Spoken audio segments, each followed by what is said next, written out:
morning devotion. I'm forever yours.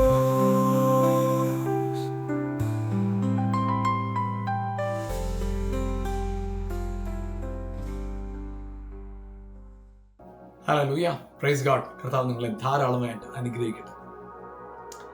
എബ്രായ ലേഖനം 4-ാം അധ്യായത്തിന്റെ 1-ാം വാക്യം ഇങ്ങനെ പറയുന്നു: അവന്റെ സ്വസ്ഥതയിൽ പ്രവേശിപ്പാനുള്ള വാഗ്ദത്തം ശേഷിച്ചിരിക്കുക, നിങ്ങളിൽ ആർക്കെങ്കിലും അത് ലഭിക്കാതെ പോയെന്ന് വരാതിരിപ്പാൻ നാം ഭയപ്പെടുക. ഇവിടെ വചനത്തിൽ പറയുന്നത് അവന്റെ സ്വസ്ഥതയിൽ പ്രവേശിക്കാനായിട്ട് ഒരു വാഗ്ദത്തം ശേഷിച്ചിരിക്കുക.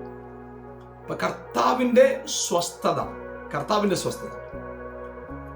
സ്വസ്ഥതയുടെ പ്രത്യേകത നമ്മൾ നോക്കിക്കഴിഞ്ഞാൽ നമുക്ക് മനസ്സിലാക്കാൻ കഴിയുന്ന ഒരു കാര്യമാണ്.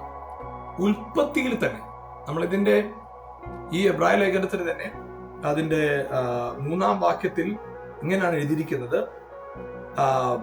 ആമേൻ, ലോകസ്ഥാപനത്തിങ്കൽ പ്രവൃത്തികൾ തീർന്നുപോയ ശേഷം, ലോകസ്ഥാപനത്തിങ്കൽ തന്നെ തീർന്നുപോയ പ്രവൃത്തിയുടെ റെസ്റ്റ്, അതിലേക്ക് നമ്മളെ കർത്താവ് വിളിച്ചിരിക്കുന്നത്.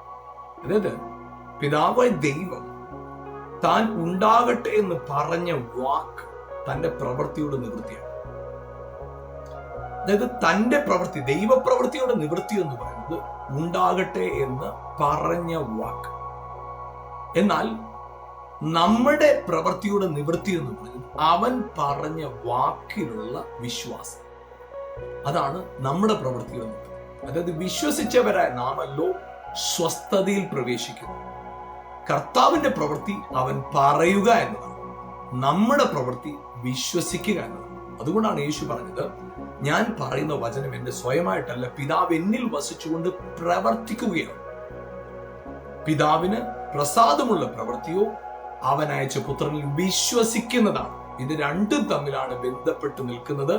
അത്ഭുതങ്ങളുടെ അടിസ്ഥാനം ഇത് രണ്ടുമാണ്. ഒന്ന്, ഹല്ലേലൂയ, അവന്റെ പ്രവൃത്തിയുടെ നിവൃത്തി, ദൈവത്തിന്റെ പ്രവൃത്തിയുടെ നിവൃത്തി എന്ന് പറയുന്നത് അവൻ പറഞ്ഞ വാക്കുകൾ. നമ്മുടെ പ്രവൃത്തിയുടെ നിവൃത്തി എന്ന് പറയുന്നത് അവൻ പറഞ്ഞ വാക്കിലുള്ള നമ്മുടെ വിശ്വാസം. ഇത് രണ്ടും ഒന്നിക്കുന്ന സ്ഥലത്താണ് അത്ഭുതം. ഹല്ലേലൂയ. പ്രിയപ്പെട്ടവർ, ഇന്ന് പകൽക്കാലം നിങ്ങളുടെ ജീവിതത്തിനകത്ത് കർത്താവ് നിവർത്തിച്ച പ്രവൃത്തിയിൽ വിശ്വസിച്ച് നിങ്ങളുടെ പ്രവൃത്തിയിലും നിറവും നിവൃത്തിയും കണ്ടെത്തി സ്വസ്ഥതയുടെ, സമാധാനത്തിന്റെ, അനുഗ്രഹത്തിന്റെ, സാക്ഷ്യത്തിന്റെ ഒരു പകലായിട്ട് ഇന്നത്തെ പകൽ കർത്താവ് മാറ്റട്ടെ. God bless you. Amen.